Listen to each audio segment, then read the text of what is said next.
మాగాణుల్లో రబీ మినుము పెసర లాంటి ఆరుతడి పంటలు వేసేందుకు ఇది మంచి సమయం. వరి తదితర ప్రధాన ఆహార పంటలతో పోల్చి చూస్తే తక్కువ పెట్టుబడి, తక్కువ నీటి వినియోగంతో స్వల్పకాలంలో చేతికొచ్చే పంటలు అపరాలు. సాగులో కొద్దిపాటి యాజమాన్య పద్ధతులు పాటిస్తే మంచి లాభాలను తీసుకోవచ్చు. అయితే వరి మాగాణుల్లో ఎలాంటి ఆరుతడి పంటలు సాగు చేసుకోవాలో ఇప్పుడు చూద్దాం.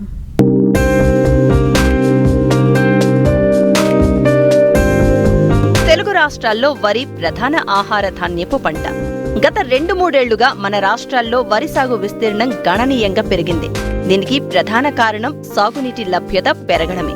వానాకాలం వరి తర్వాత రెండవ పంటగా మళ్లీ వరి వేయడం లేదా ఇతర ఆరుతడి పంటలను సాగు చేయడం మన రాష్ట్రంలో సాధారణంగా జరుగుతోంది. కానీ చాలా తక్కువ శాతం రైతులు వరి తర్వాత మిగిలి ఉన్న తేమను సద్వినియోగపరుచుకుని వరి మాగాణుల్లో స్వల్పకాలిక అపరాలు, నూనె గింజల సాగు చేస్తున్నారు. అయితే తక్కువ పెట్టుబడి, తక్కువ సమయంలోనే అధిక లాభాలను పొందేందుకు ఇప్పుడు వరి మాగాణుల్లో వేయాల్సిన పంటలు, ఏ సమయంలో సాగు చేయాలో రైతులకు తెలియచేస్తున్నారు జగిత్యాల జిల్లా పొలాస వ్యవసాయ పరిశోధనా స్థానం శాస్త్రవేత్త రజనీకాంత్. ప్రస్తుతం మనం చూసుకున్నట్టయితే రైతు పొలాల్లో వరి కోత కోయబడి ఉంది. ఈ సమయంలో మనం వరి తర్వాత వరి మాగాణుల్లో పెసర కానీ, మినుములు కానీ, శనగ కానీ, నువ్వులు కానీ వేసుకోవచ్చు. అయితే పెసర్లు, మినుములు చూసుకున్నట్టయితే ఈ నెల ఆఖరి వరకు వేసుకోవచ్చు. ఆ తర్వాత మళ్ళీ జనవరి 15 నుంచి వెళ్ళి ఫిబ్రవరి మొదటి వారం వరకు వేసుకోవచ్చు మినుములు. అలాగే ఈ వరి మాగాణులు అంటే వరి కొంచెం లేటుగా హార్వెస్ట్ అయిన పొలాల్లో కూడా మనము డిసెంబర్ 30 వరకు కూడా మినుములు, పెసర్లు వేసుకోవచ్చు. అలాగే ఆవ పంటను కూడా ఈ నవంబర్ 15 వరకు వేసుకోవచ్చు. ఆవాల రకాలు చూసుకున్నట్టయితే మనకి లోకల్లో బ్లాక్ గోల్డ్ రకం అనేది బాగా ఉంది. ఇది సాగు చేసినట్టయితే రైతులు అధిక దిగుబడి తీసుకోవచ్చు.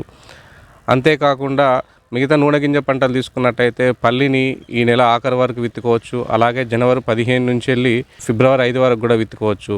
అదే పొద్దున తీసుకున్నట్టయితే ఈ నెల ఆఖరి వరకు విత్తుకోవచ్చు. అలాగే మళ్ళీ జనవరి 15 నుంచి వెళ్ళి అంటే వేసవి పంట కింద జనవరి 15 నుంచి వెళ్ళి ఫిబ్రవరి 5 వరకు కూడా విత్తుకోవచ్చు.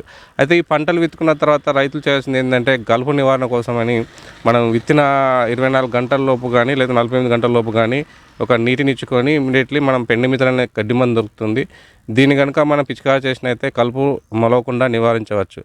అదే పంట పొలంలో కలుపు మొలిచినట్టయితే మనకు టర్గా సూపర్ అనే మందు దొరుకుతుంది. చాలా వరకు పప్పు దినుసుల్లో ఇది టర్గా సూపర్ అంటే క్విజలోపాప్ ఈథర్ అనే మందు దొరుకుతుంది. ఇది చాలా వరకు పప్పు దినుసుల్లో కొట్టుకోవచ్చు.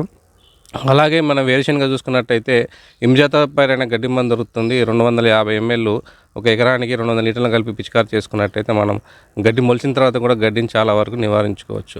అయితే ఈ గడ్డి మందు పిచికారి చేసేటప్పుడు మనం చూడాల్సింది ఏంటంటే భూమిలో సరైన తేమ ఉండేటట్టు చూసుకోవాలి. అంటే ఒకవేళ భూమి ఎండిపోయినట్టు ఉంటే ఒక నీటి తడిచుకొని తర్వాత కావచ్చు కానీ తర్వాత పిచుకున్నట్టు చేసినట్టయితే మనం గడ్డిని చాలా వరకు నివారించుకోవచ్చు.